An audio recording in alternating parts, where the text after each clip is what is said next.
BJP के प्रदेश कार्यालय में राज्यसभा सांसद दीपक प्रकाश ने मीडिया को जानकारी देते हुए कहा कि सूर्या हांसदा मामले में उन्होंने केंद्रीय अनुसूचित जनजाति को एक पत्र लिखा था और पत्र के माध्यम से उस पर सीबीआई जांच कराने की राज्य सरकार को उस पर कहीं ना कहीं मांग की थी। ऐसे में कह सकते हैं कि आज एक बार फिर से भाजपा नेता दीपक प्रकाश ने सीबीआई जांच नहीं कराने के मामले को लेकर के राज्य सरकार को निशाने पर लिया है। तो ऐसे तमाम मुद्दे पर क्या कुछ कहते हुए नजर आ रहे हैं बीजेपी नेता, चलिए हम आपको सुनाते हैं। के वार्ता में, प्रेस के संवाद में आए हुए विजुअल मीडिया हो, प्रिंट मीडिया हो, हमारे सम्मानित कैमरामैन हो, उनको मैं अपनी ओर से अभिनंदन करना चाहता हूं। और आज के प्रेस कॉन्फ्रेंस का मेरा एकमात्र केंद्र बिंदु संथाल परगना का एक होनहार,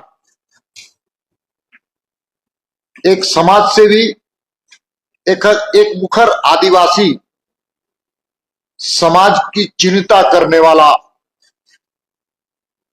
व्यक्तित्व, राजनीतिक दल में अपनी भूमिका अदा करने वाला, पत्थर माफिया के खिलाफ लड़ने वाला, कोयला माफिया के खिलाफ लड़ने वाला और विस्थापितों को दर्द को अपना दर्द समझने वाला, निर्धन, गरीब, असहाय, अनाथ बच्चों को पालने वाला, उसको शिक्षित करने वाला व्यक्ति की फर्जी मुठभेड़ दिखाकर उसकी हत्या की गई।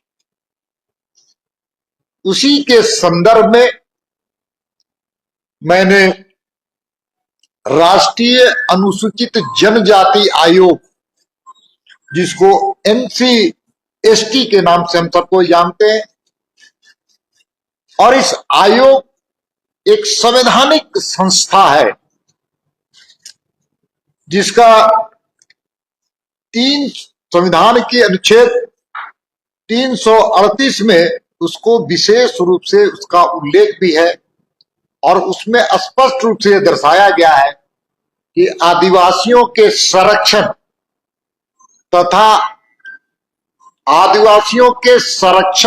तथा उसके निरीक्षण करने का अधिकार इस आयोग को है।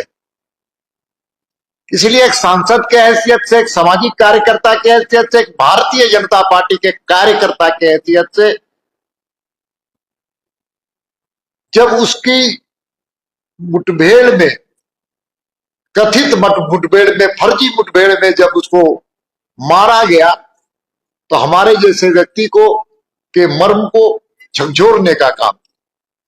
और मैंने एक पत्र इस आयोग, NCST आयोग, जिसको राष्ट्रीय अनुसूचित जनजाति आयोग कहते हैं, उसको मैंने पत्र लिख करके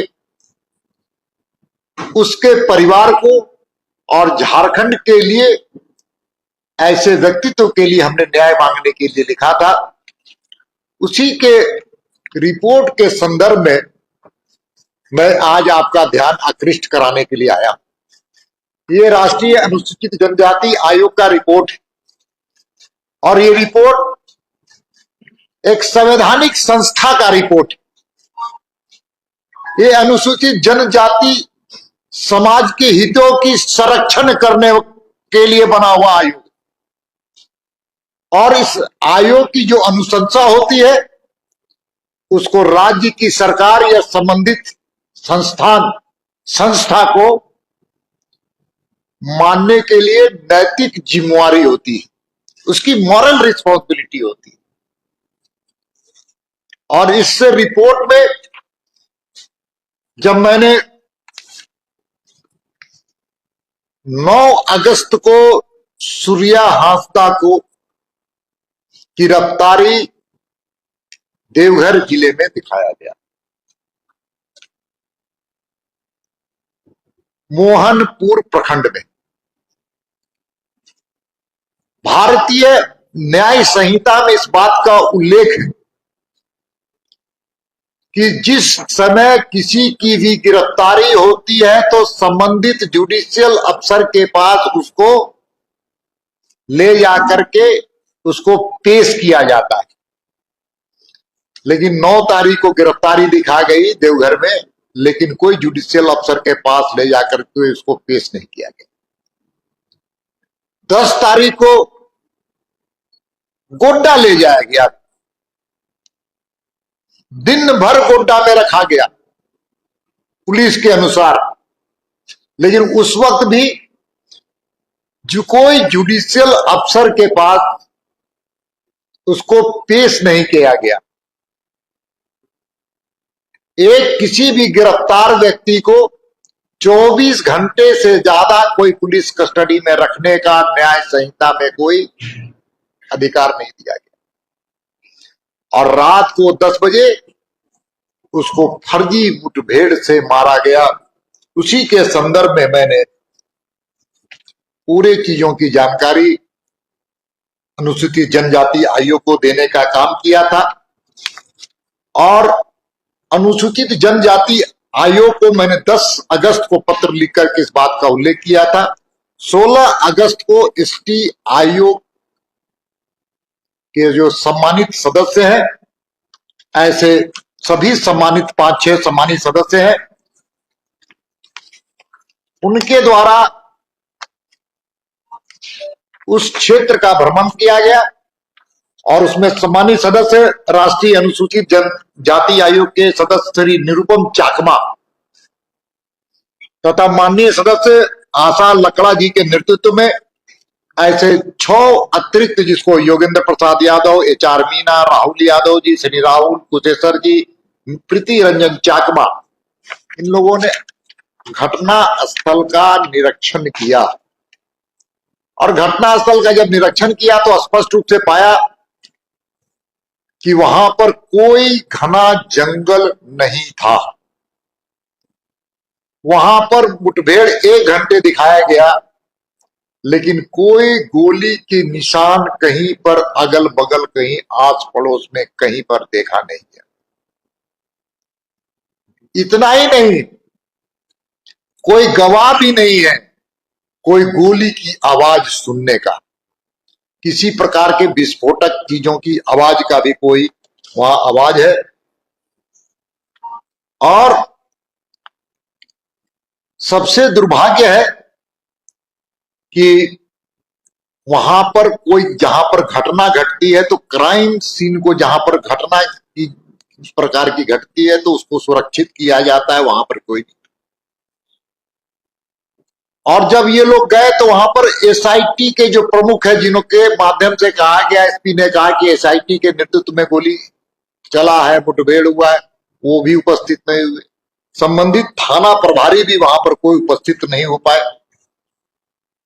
और पूरी तरह से मामले को दबाने के लिए साजिश रची गई है। ये इनके रिपोर्ट में कई जांच के तथ्यों से चीजें स्पष्ट हुई हैं।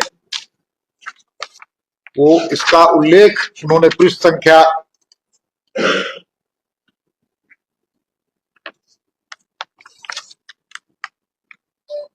सबसे बड़ी बात है कि ये जो तस्वीर जारी की गई है वो बड़ा विभत्स है। कोई जिंदा आदमी को गोली मारा जाता है तो उसकी निशान कुछ अलग प्रकार के होते हैं, जिसका उन्होंने उल्लेख किया है। दूसरी सबसे बड़ी बात है कि जो फोटो है, फोटोग्राफ्स है, उससे स्पष्ट है कि इनको पहले दूसरे यातना से मारा गया।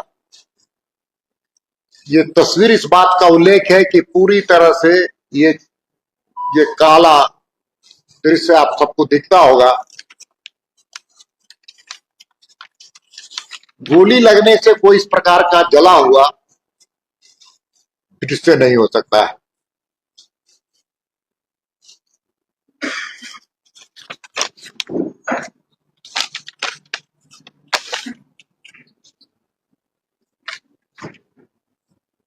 गोली लगने से कोई इस प्रकार का जला हुआ साक्ष्य उपस्थित नहीं हो सकता। इसलिए पूरी तरह से एसटी आयोग ने इस मामले को सीबीआई से जांच करने की अनुशंसा की है।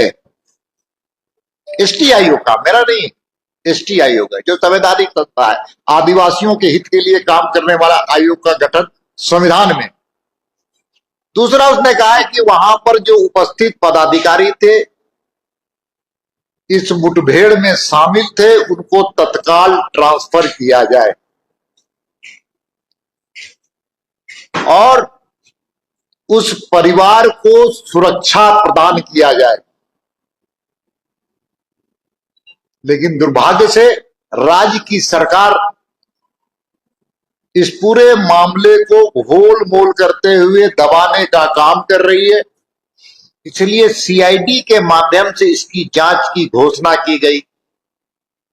मैं महामहिम के पास गया था और कहा था कि अगर सीआईडी की जांच हो रही है और सीआईडी की जांच हो रही है तो जांच में सबसे पहला अगर किसी होगा तो वो जांच करने की पहली कड़ी होगी, वो होगा उस क्षेत्र का थानेदार जहां पर घटना घटी। फिर वहां के संबंधित एसआईटी का जो इंचार्ज है, ये लोग उसमें जांच के घेरे में आएंगे। लेकिन राज्य की सरकार की नीयत और स्पष्ट रूप से साफ है कि सीआईडी की जांच का आदेश तो दिया गया, लेकिन संबंधित अधिकारी वही थानेदार वहां पर बैठे हुए, वही डीएसपी बैठे हुए, वही एसआईटी के इंचार्ज बैठे हुए और वो साक्ष्य मिटाने में सफल हो रहे हैं। इसलिए राज्य की सरकार की नीयत अगर ठीक होती तो कम से कम वहां से अफसरों को हटा करके सीआईडी की जांच प्रारंभ करती। इसलिए पूरी तरह से मामले को घालमेल करते हुए राज्य की सरकार, एक युवा नेता, एक सामाजिक कार्यकर्ता जो आदिवासियों के हित की लड़ाई लड़ता था, विस्थापितों की लड़ाई लड़ता था और पत्थर माफिया के खिलाफ, कोयला माफिया के खिलाफ संघर्ष करता था। और जब जब वो संघर्ष करता था विस्थापितों के लिए तो एक मुकदमा डाला जाता था। जब वो पत्थर माफिया के खिलाफ लड़ता था तो 2 मुकदमे करता था। जब कोयला माफिया के खिलाफ लड़ता था तो 5 मुकदमे दायर किए जाते थे। इसलिए जो उस पर मुकदमे थे वो समाज के हित में काम करता था, तब उस पर मुकदमे किए जाते थे। और आज तक वो सजा याफ्ता नहीं था, किसी केस में सजा नहीं हुआ, ना एब्सकॉन्डर था, ना उस पर कोई वारंट था। और जिस मुकदमे में उसको कह करके फर्जी मुठभेड़ मारा गया उसमें नेम्ड एफआईआर भी नहीं था। इसलिए पूरी तरह से वहां पर पूरे संथाल परगना में खनिज संपदा की लूट करने वालों को छूट ये सरकार दी है और उनके इशारे पर ही हत्या की गई है। इतने ही मुझे कहना था। बहुत बहुत धन्यवाद। कितना अलंकार लगाए एएमएम के लोगों का कहना है कि ज्यादातर मामले बीजेपी के शासनकाल में ही है, तो सामाजिक कार्यकर्ता पर अपना मामला है। देखिए, जब तक कोर्ट के द्वारा कोई निर्णय नहीं होता है, कोई कन्विक्शन नहीं होता है, इसको सजा नहीं दिया जाता, तब तक कोई अपराधी नहीं। आपके शासन अपराधी तब तक नहीं हो सकता मधुकर जी, जब तक कोर्ट के द्वारा कोई दोषी साबित नहीं किया गया। अपराध, कोई अपराधी को गोली मार देने का अधिकार है क्या? दूसरा है, इन्होंने कहा कि अगर आप मंत्री को उनको बहुत अच्छा आदमी बता रहे हैं तो क्यों उनके ऊपर आपके शासनकाल में तो करना मंत्री कभी वजह से केस हुआ या फर्जी केस किया गया? देखिए मुकदमे अलग बात है, उसको तो भारतीय जनता पार्टी का उम्मीदवार भी भारतीय जनता पार्टी बनी। उसके अच्छे काम के लिए, सामाजिक कार्यकर्ता होने के कारण, अच्छा नेतृत्व करने वाला के कारण, एक आदिवासी, एक युवा नेता के कारण भारतीय जनता पार्टी ने तो उसको उम्मीदवार भी बनाया। पहले आप